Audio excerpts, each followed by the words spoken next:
tardes a todos. ¿Se escucha bien ahí? Bueno, les voy a dar la bienvenida a este nuevo seminario. ¿Sí? Hoy vamos a estar hablando de los beneficios y los riesgos del consumo de café para nuestro cuerpo. ¿Sí? Nos va a estar acompañando Laura, ¿sí? Que ella es una profesional de la salud que sabe mucho sobre este tema. Ahora les va a ir comentando un poquito todo. ¿Sí? Mi nombre es Rocío y yo pertenezco al equipo de pedagogía de EDIS, ¿sí? Que voy a estar acá acompañando un poquito en esta charla.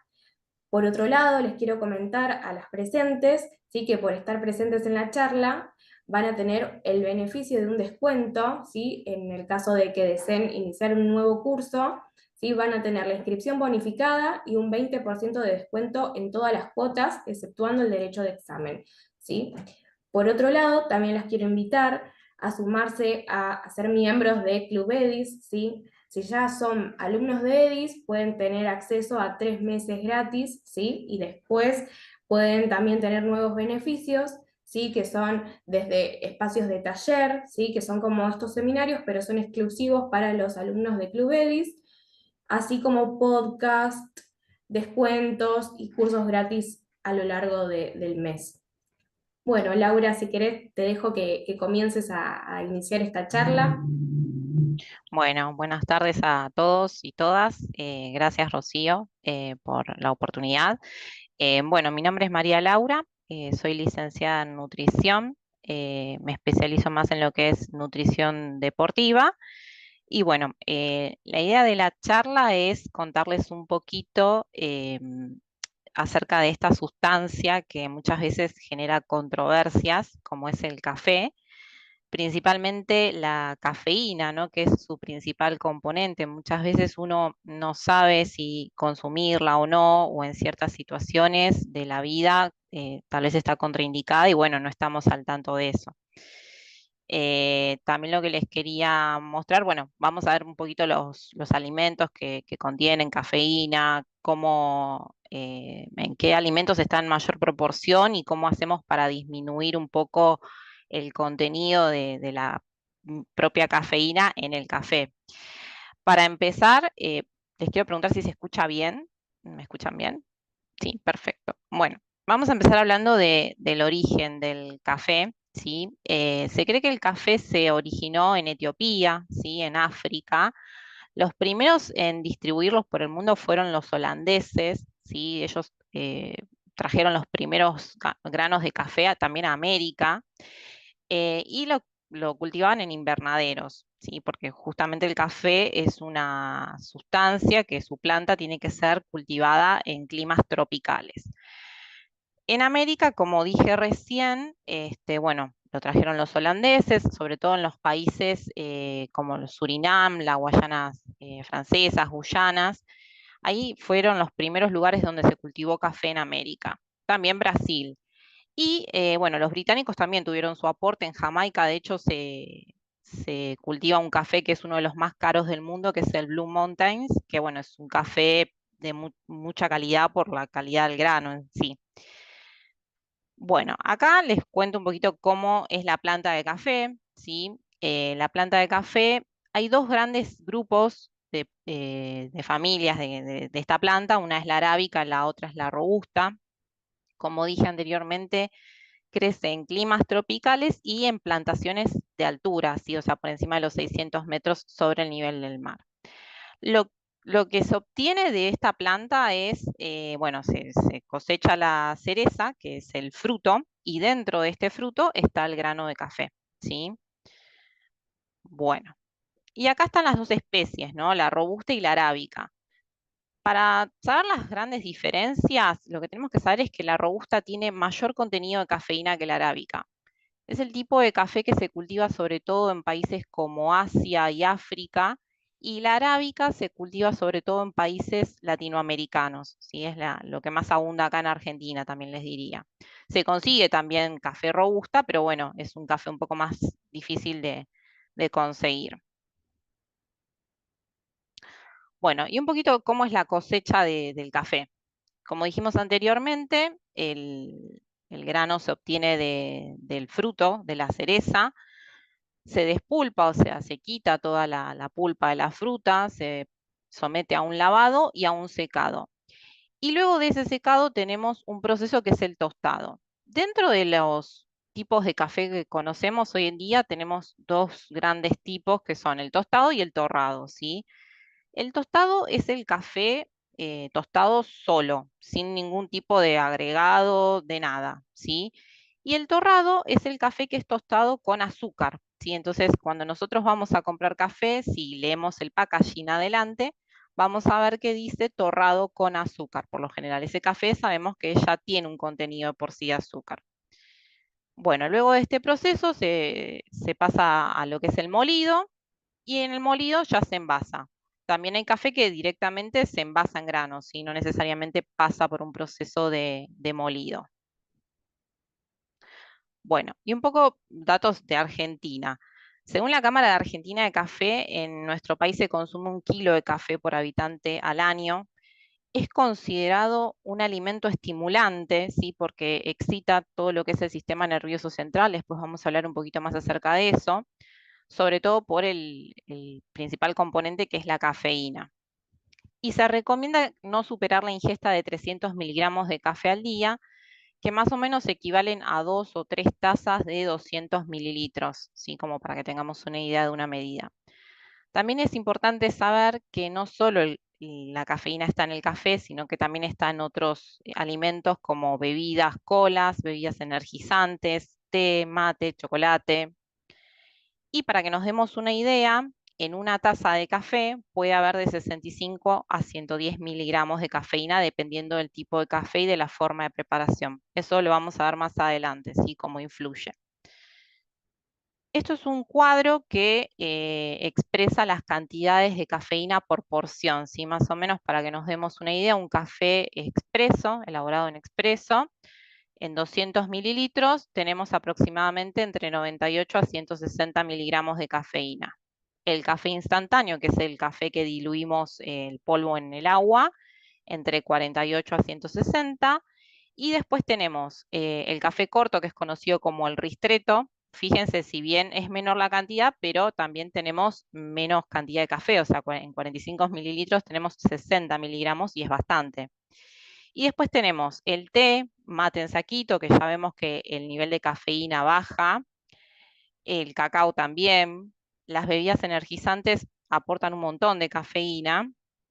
Tenemos las gaseosas colas, la barra de chocolate, leche chocolatada y algunos medicamentos como la aspirina y píldoras para migrañas que aportan bastante cafeína por el efecto analgésico que tienen.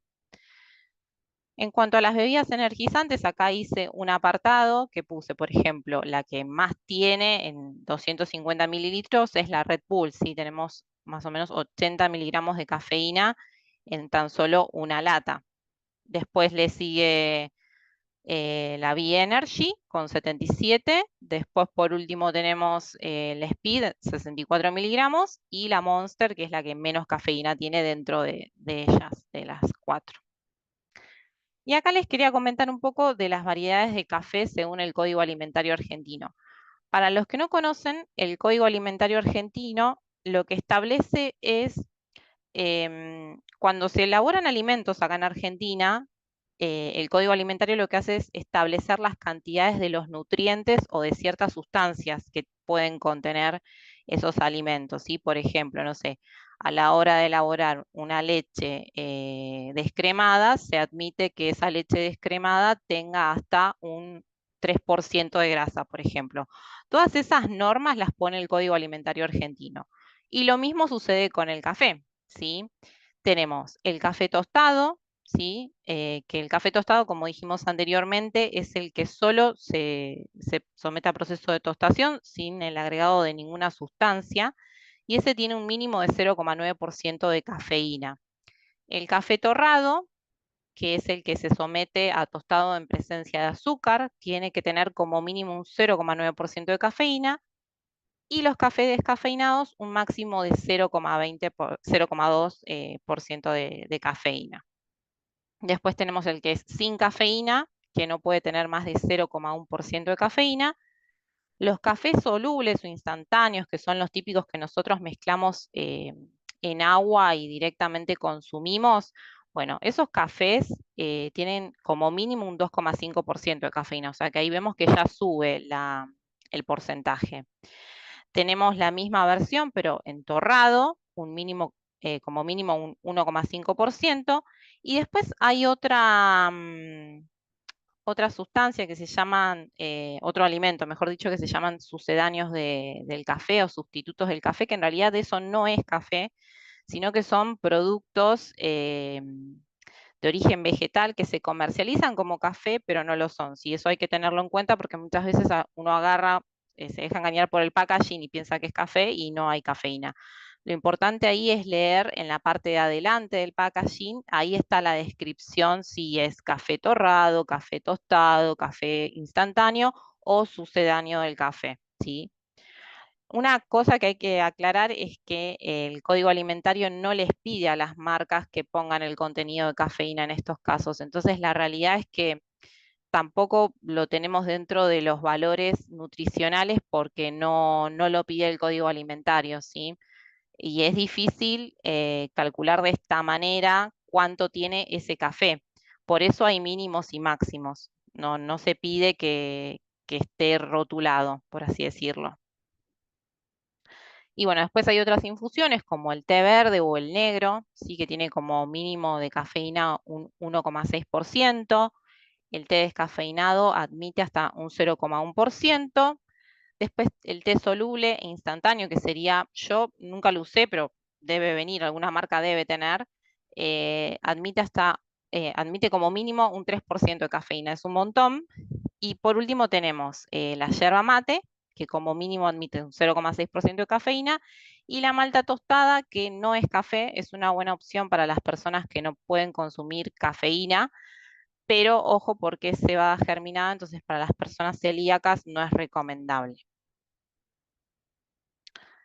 Bueno, después con los tipos de café que hay, bueno, hay varias maneras de clasificarlos, lo podemos clasificar según el tipo de molienda, ¿sí? Tenemos el grano fino, medio, grueso, según el tipo de presentación, que puede ser molido, en grano, instantáneo, la forma de preparación, ¿sí? Filtrado, expreso, prensado.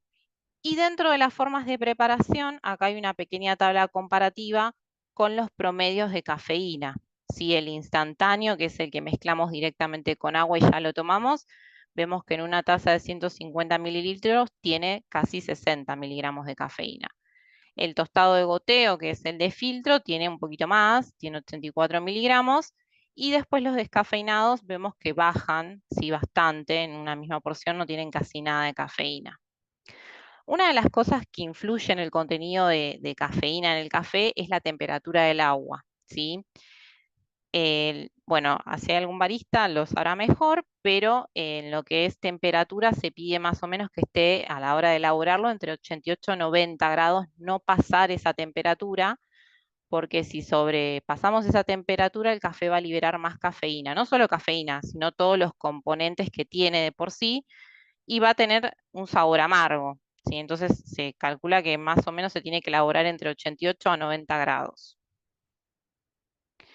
Después, acá traje otro tipo de café que hoy en día están muy de moda, por ejemplo, lo que es el cold brew, conocido como café frío. Esto lo que tiene de particular es que los granos de café o el café molido están mucho tiempo en contacto con el agua. Entonces, eso hace que libere mayor cantidad de cafeína.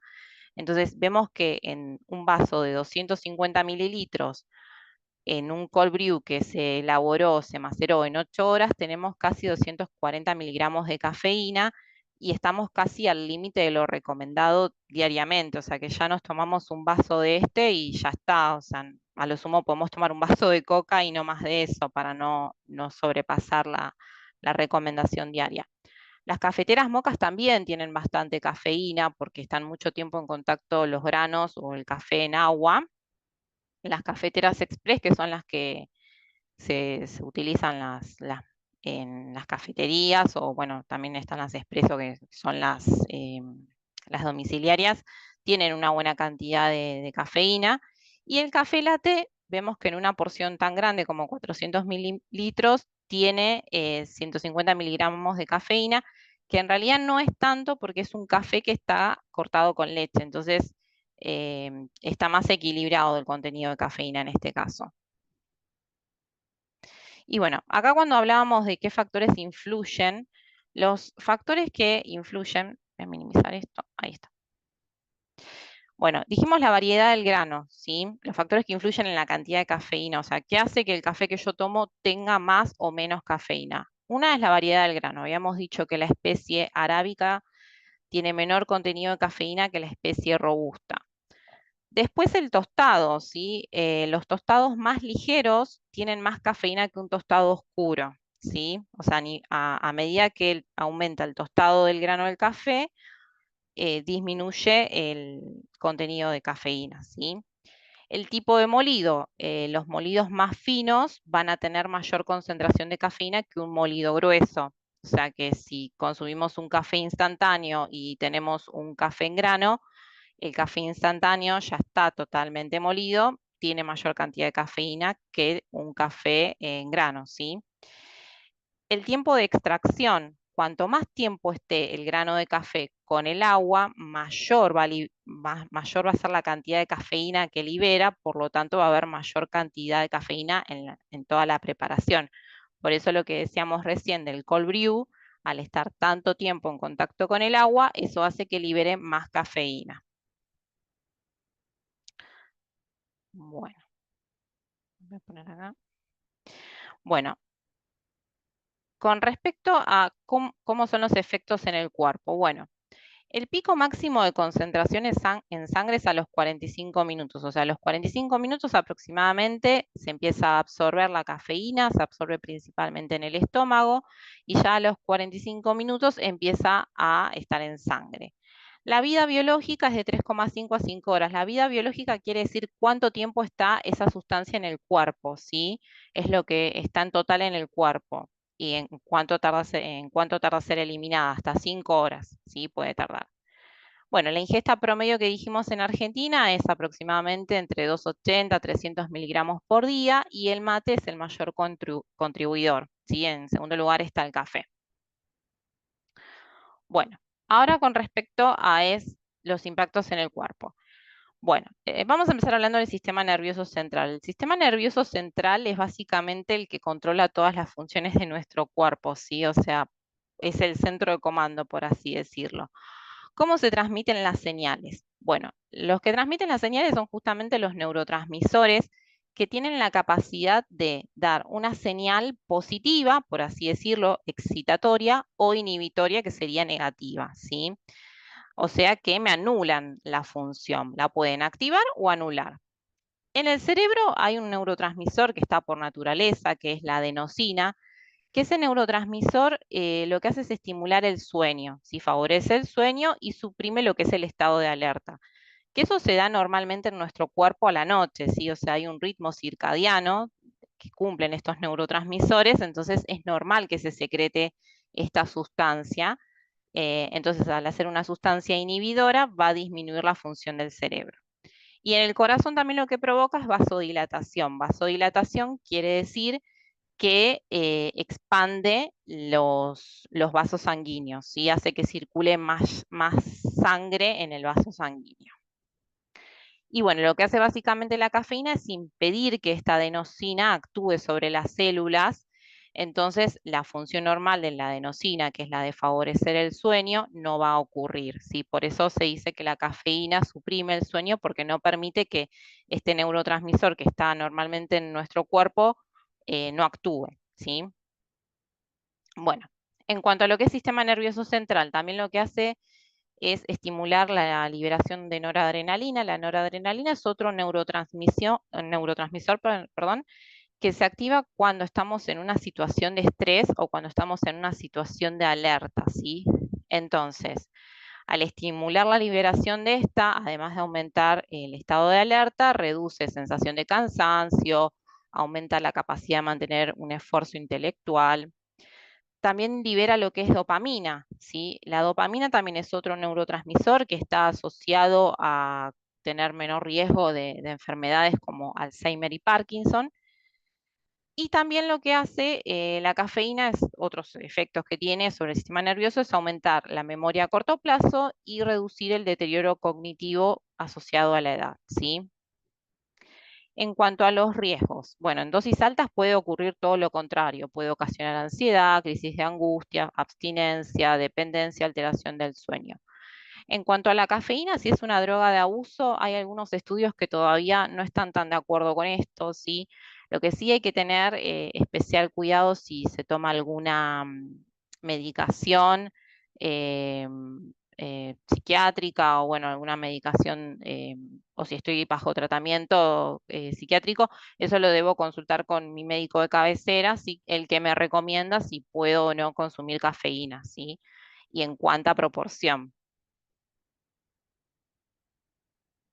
En cuanto a lo que es la salud cardiovascular, bueno, la hipertensión es una de las afecciones que está presente en muchos de los argentinos y es una enfermedad crónica, o sea que sabemos que las personas que tienen hipertensión la tienen durante toda su vida. Sí se pueden cuidar, digamos, de no complicar la enfermedad, pero sabemos que es una enfermedad que está presente y nos va a acompañar por el resto de nuestra vida.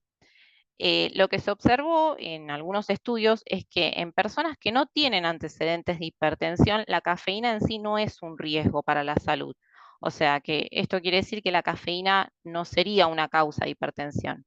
Pero sí lo que sucede es que la cafeína aumenta temporalmente la presión sanguínea, entonces en las personas que tienen hipertensión no estaría recomendada. Igualmente, esto siempre consúltenlo con su médico de cabecera, ¿sí? Porque se habla de que hay como una intervariabilidad en lo que es las personas con hipertensión y cómo la cafeína afecta en ella, ¿sí? Pero sí o sí lo que se sabe es que consumir cafeína aumenta la presión arterial, eso se sabe, aunque sea en pequeñas dosis.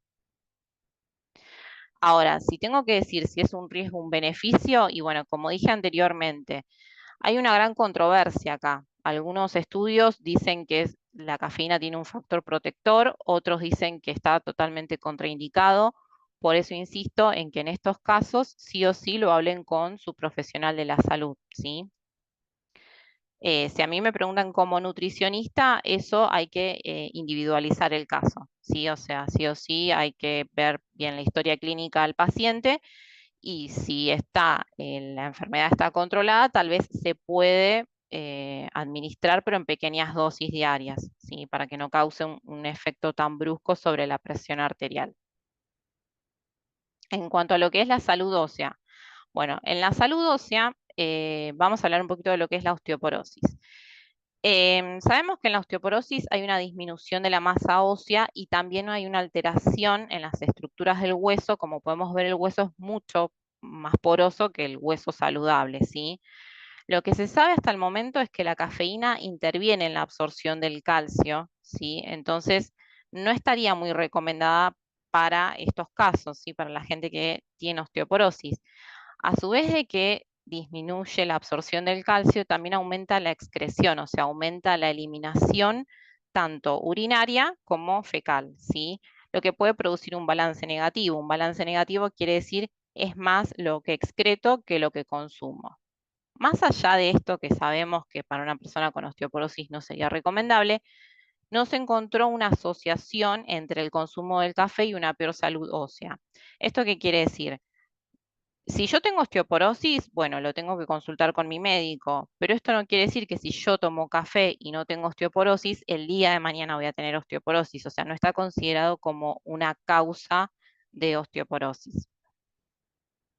En cuanto a lo que es la salud digestiva, bueno, la cafeína se sabe sí o sí que produce más ácido clorhídrico de lo normal en el estómago. En el estómago hay ácido clorhídrico, es normal que haya ácido clorhídrico, pero en situaciones como gastritis o úlcera activa no es recomendable justamente la cafeína porque hay una sobreproducción de ese ácido, ¿sí? También lo que hace es relajar el esfínter esofágico inferior. El esfínter esofágico inferior es el que está entre el esófago y el estómago, ¿sí? Entonces, hay enfermedades, ¿sí? Como bueno, el reflujo justamente, que hacen que ese esfínter no trabaje bien, ¿sí? No funciona adecuadamente. Entonces lo que hace la cafeína es justamente relajarlo y de esa manera hay mayor reflujo, ¿sí? Esto es especialmente para enfermedades digestivas, pero esto no quiere decir que el café en sí, en porciones moderadas, no produce en sí gastritis o úlceras, pero sí las puede empeorar si están presentes. Después otra cosa que se sabe es que el café tiene un efecto laxante, ¿sí? O sea, acelera la motilidad intestinal, acelera los movimientos peristálticos, ¿sí? Los movimientos peristálticos son los movimientos que hacen que la materia fecal avance por el intestino hasta ser eliminada, ¿sí? O sea que si estoy en un cuadro de, por ejemplo, de gastroenteritis, no sería recomendable consumir cafeína. Y también en cuanto a lo que es efecto negativo sobre la salud digestiva, se sabe que es colesterolemiante, o sea que aumenta el colesterol en sangre. Eso es por unos componentes que tiene que se llaman alcoholes diterpénicos. Pero bueno, es más que nada el café no filtrado, ¿sí? Si es café en filtro, no tendría tanto este efecto. Y un efecto beneficioso que vemos es que puede reducir el riesgo de diabetes mellitus tipo 2. La diabetes mellitus tipo 2, perdón, es considerada como insulino resistente, ¿sí? ¿Por qué se cree que es beneficioso? Porque justamente lo que hace es mejorar la absorción de la glucosa, ¿sí? En el intestino. Lo que hay justamente en las diabetes es, en la insulino resistente, hay una alteración de la absorción de la glucosa en el intestino, entonces el café, con ayuda del ácido clorogénico, que es otra sustancia que está presente, ayudaría a absorber esa glucosa que está en exceso dando vueltas en la sangre y bueno, sería un efecto beneficioso para quienes tienen esta afección, ¿sí? Ahora, ¿en qué patologías digestivas sí o sí está contraindicada? Bueno, el reflujo gastroesofágico, como dijimos anteriormente, sobre todo la teobromina de la yerba. La teobromina también es una sustancia que es familiar de la cafeína, ¿sí? Por así decirlo, y también tiene los mismos efectos. Entonces, tanto en reflujo gastroesofágico, tanto la cafeína como la yerba mate están contraindicadas. En gastritis y úlceras, ¿sí? En estos casos lo que se recomienda es manejar infusiones de malva, de manzanilla, café descafeinado y tés claros en saquitos. Tés claros quiere decir que dejo muy poco tiempo en remojo el saquito en el agua, ¿sí? No lo dejo los 5 minutos que me dice la cajita, lo dejo como máximo 1 minuto, ¿sí? Que el té quede bien clarito. También está contraindicado en patologías biliares, sobre todo en las litiasis, ¿sí? Los cálculos de vesícula. Bueno, en esos casos tampoco es recomendable consumir cafeína, ni mate cebado y ningún alimento que contenga grandes cantidades de cafeína. Bueno, las pancreatitis también, sí, las pancreatitis también muchas veces se dan justamente por situaciones donde hay cálculos, entonces está totalmente contraindicado consumir café y derivados en esas situaciones. Y otros efectos que tenemos, bueno, la diuresis. Para definir diuresis, diuresis es la cantidad de orina que excreto en determinado tiempo, ¿sí? Por ejemplo, si yo digo que me piden una diuresis de 24 horas, es la cantidad de orina que excreta mi cuerpo en un día, ¿sí? A eso se refiere el término diuresis. Lo que hace la cafeína en la diuresis es sí o sí aumentar la frecuencia, ¿sí?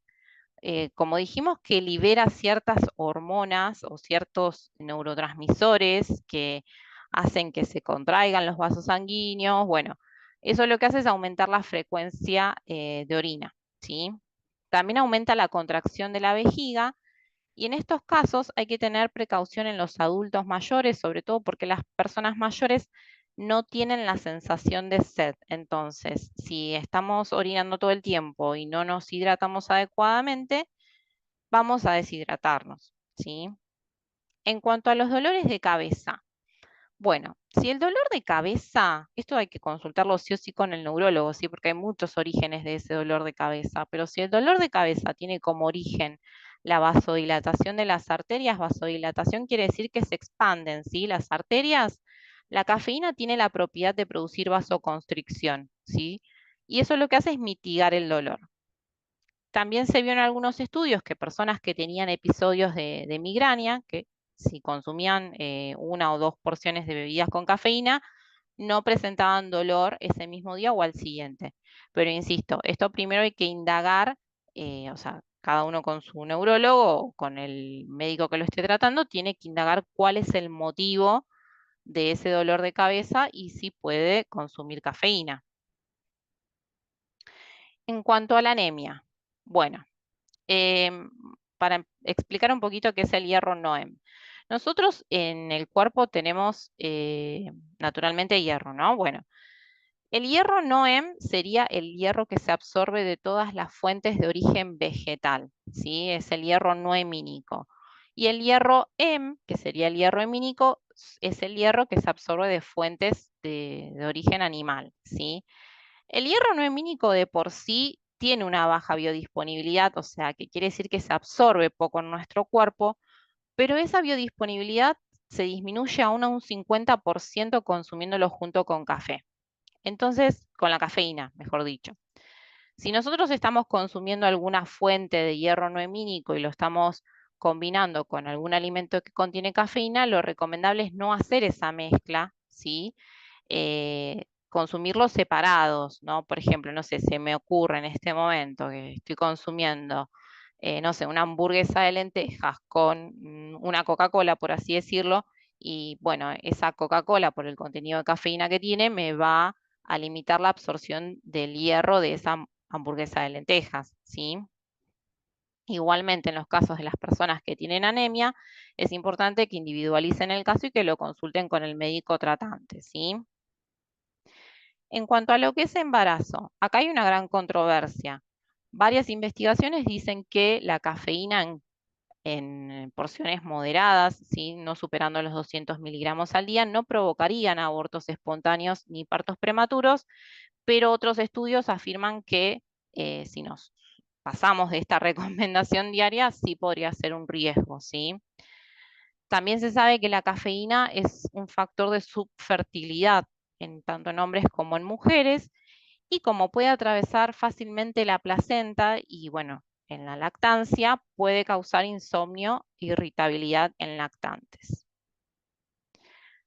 ¿En qué situaciones yo digo que está recomendada la cafeína? Bueno, en el rendimiento deportivo la verdad que es un gran aliado, ¿sí? Si queremos hacer deporte, es bueno consumir cafeína siempre en porciones moderadas y no consumir todo de repente, sino fraccionarlo, no consumir, por ejemplo, no sé, 100 miligramos antes del entrenamiento, 100 miligramos durante o 100 miligramos después del entrenamiento.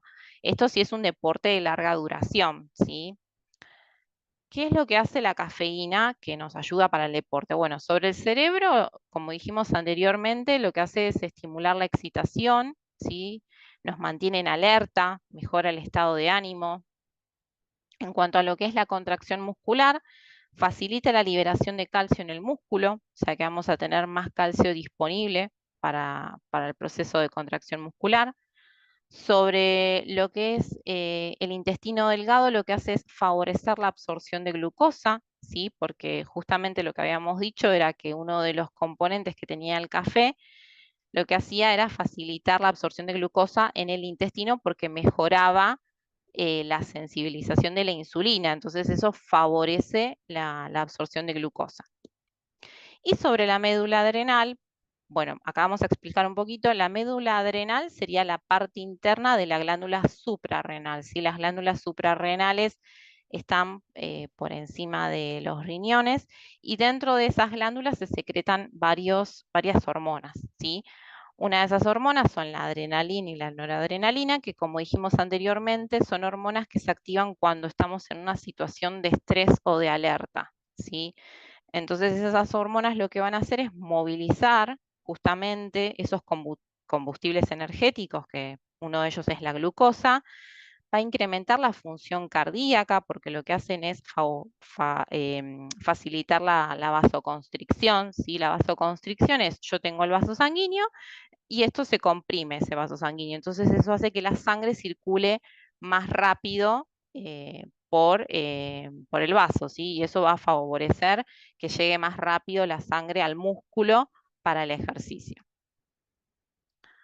Y otros efectos benéficos del café, perdón, porque el café no solo tiene cafeína, sino que tiene ácido clorogénico, que habíamos dicho que era un antioxidante, magnesio, que mejora también la sensibilidad a la insulina, cafestol, es un antiinflamatorio, bueno, ácido cafeico, funciona como antidepresivo, antioxidante, beta-carotenos, alfa-tocoferol y son antioxidantes, ambos dos, ¿sí? Y para hacer un pequeño resumen de todo lo que hablamos y bueno, que más o menos se lleven una idea de esto, ¿en qué situaciones yo recomendaría sí o sí? Bueno, en el ejercicio físico, si estoy cansado y fatigado, en los tratamientos de enfermedad de Parkinson, Alzheimer, para favorecer el rendimiento cognitivo y como efecto analgésico.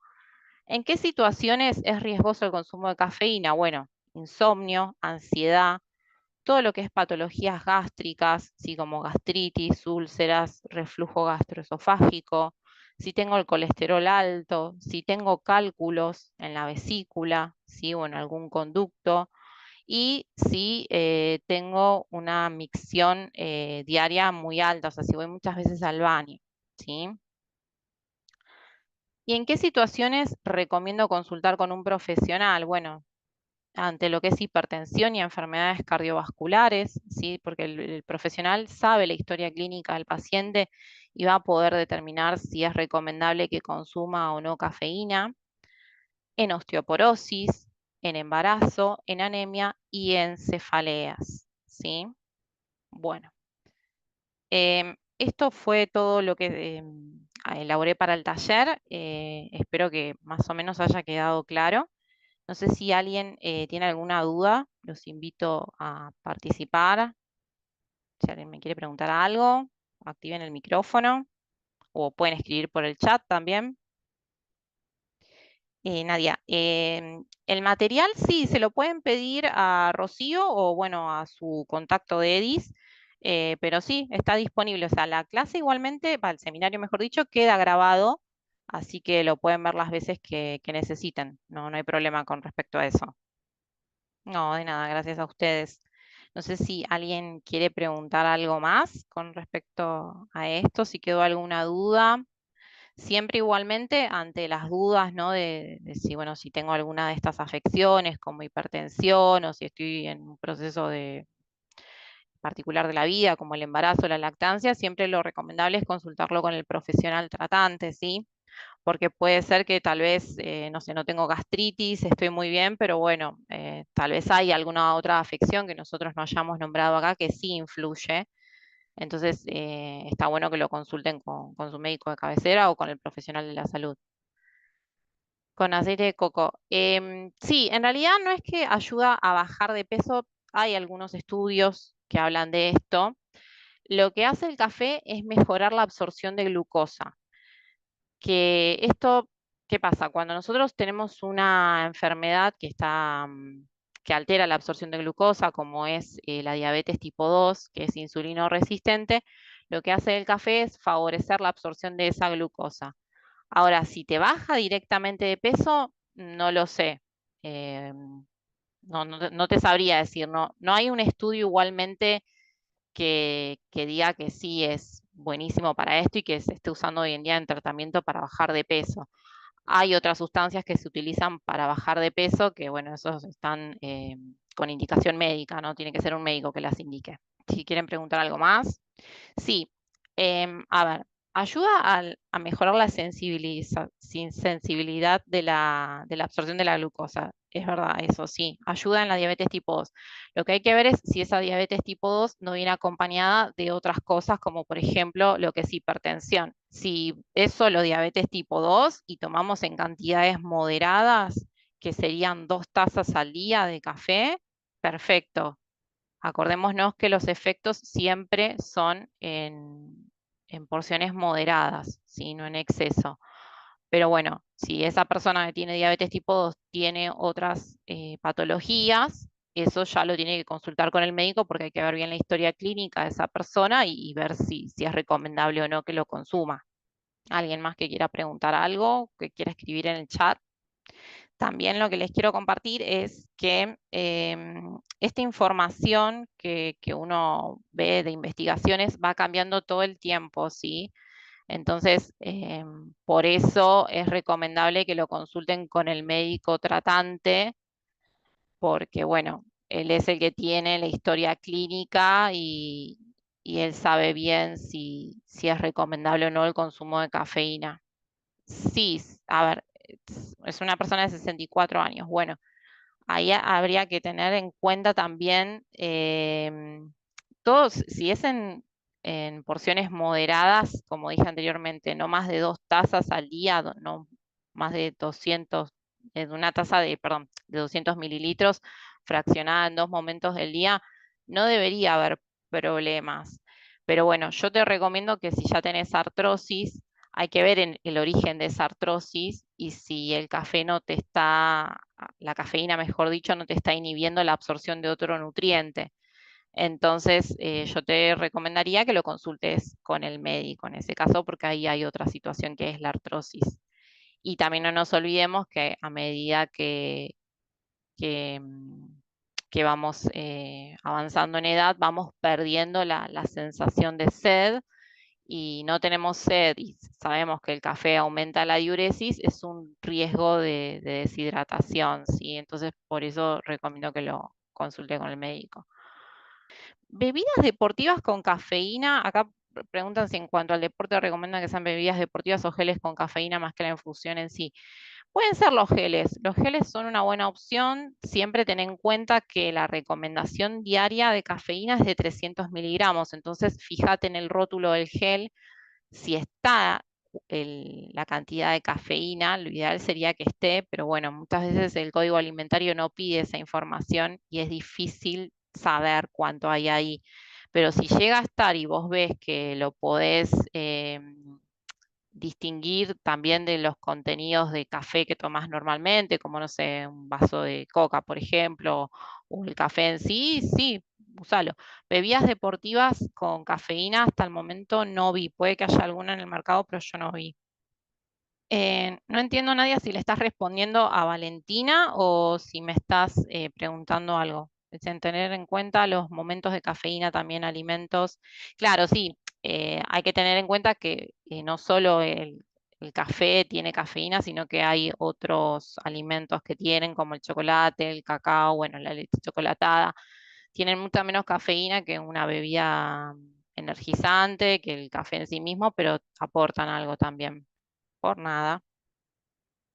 Igual, si están haciendo deporte y tienen algún nutricionista que los oriente más o menos, lo pueden consultar con el profesional que los está tratando, ¿sí? Eso está bueno que lo tengan en cuenta, sobre todo para los deportes de larga duración, de resistencia. Y sí, la coca en realidad no está recomendada para niños. Ninguna cafeína está recomendada, ninguna fuente de cafeína, mejor dicho, está recomendada para niños por una cuestión de que si les altera el estado de ánimo, les genera irritabilidad. De hecho, en los packaging de Coca-Cola, adelante creo que dicen no consumir en niños o no se recomienda consumir en niños, algo así dice. O sea, lo podemos consumir de vez en cuando, sí, no pasa nada, pero bueno, o en momentos del día donde sabemos que ya va a descansar, ahí no darle coca, en todo caso dárselo más temprano, ¿no? Si uno le quiere administrar esa bebida, pero lo ideal sería que no. También lo que pasa con los alimentos como la coca, bueno, alimentos, sí son alimentos como la coca, es que no están obligados a poner la cantidad de cafeína. Entonces, en esos casos se hace difícil determinarlo. Yo en la presentación puse un cuadro, tal vez para los que entraron más tarde no lo llegaron a ver, pero puse un cuadro con las aproximaciones, ¿sí? En 250 mililitros hay tanta cantidad de cafeína, ¿sí? Como para que más o menos tengan una idea, pero como eso no está rotulado, y no están obligados a rotularlo, es difícil para uno determinar la cantidad en esos casos. Bueno, no sé si alguien quiere preguntarme algo más con respecto a esto. Bueno, si no hay más dudas, los libero. Les agradezco que hayan participado. Cualquier cosa igualmente está la grabación del seminario, así que se lo pueden pedir a directamente contactarse con Edis y pedírselos a ellos, ¿sí? Muchas gracias a ustedes y bueno, espero que se hayan ido con las ideas un poco más claras acerca de esto. Muchas gracias. Buenas tardes.